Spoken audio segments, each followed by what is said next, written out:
One of the most vocal advocates for the single-payer system in the Senate is Vermont's Bernie Sanders. He says it works around the world, and he recently chaired a Senate subcommittee meeting where Republican Senator Richard Burr pressed a Canadian doctor on that issue. Dr. Martin, in your testimony, you note that Canadian doctors exiting the public system for the private sector has had the effect of increasing waiting lists for patients seeking public health care. Why are doctors exiting the public system in Canada? Thank you for your question, Senator. If I didn't express myself in a way that make myself understood, I apologize. There are no doctors exiting the public system in Canada, and in fact, we see a net influx of physicians from the United States into the Canadian system over the last number of years. So essentially, thanks. We're fine in Canada. Senator Bernie Sanders joins me now. Appreciate your coming here, Senator Sanders. Always a pleasure to have your insights on the show. My pleasure. So to start out, we heard that comparison to Canada in your hearing. Where else around the world has a single-payer system worked, in your opinion? Well, Ronan, I think the better question is, how does it happen that the United States of America is the only country in the industrialized world that does not have, in one form or another, a national health care program guaranteeing health care to all people? So we end up being the only major country on earth, millions of people who have no insurance, many more who are underinsured with high co-payments and high deductibles. We end up spending almost twice as much per capita as many other countries with a national health care program, and our health care outcomes in many respects are worse. So what we are doing is spending more, getting less value, because we have a system in which private insurance companies make huge profits.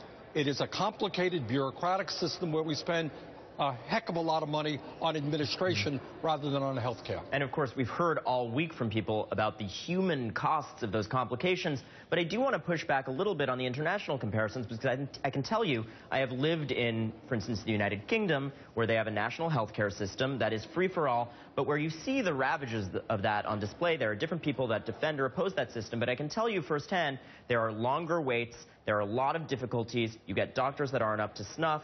That's not even the worst or most dramatic example around the world. What do you say to those that transitioning to a single-payer system is to the detriment of the quality of health care? Well, again, it really depends on which sector of the population you're talking about. Right now, if you are rich in America, there's no argument. You probably get the best health care, cutting-edge technology of any country on earth. But if you're a working-class person in this country, it is very likely you have no health insurance at all. And what a Harvard study said a couple of years ago is something like 45,000 Americans die each year because they don't get to the doctor when they should. We have people flooding emergency rooms at huge expenses to get episodic care rather than going to a medical home because we don't have anywhere near enough primary care facilities in this country. So I'm not suggesting that other countries have perfect health care systems. None do. But we end up spending much more and we get less value than any other major country on earth. I think we need to get the profit motive out of health care. We need to guarantee health care to all people as a right, and then we need to do it in a cost-effective way.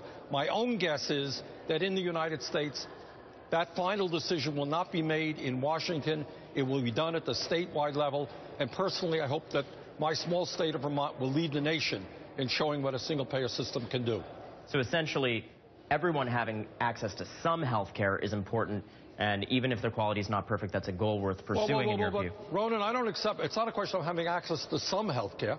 It's having access to all of the health care that you need as a right.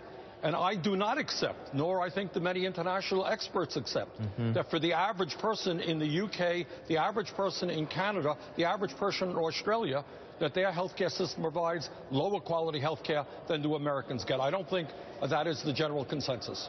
So other than the single-payer option, which obviously is divisive in all these ways, but there are a lot of important merits to it as you lay out, what do you feel was left by the wayside in the vicious debate over Obamacare? There were a lot of proposals that were pruned out.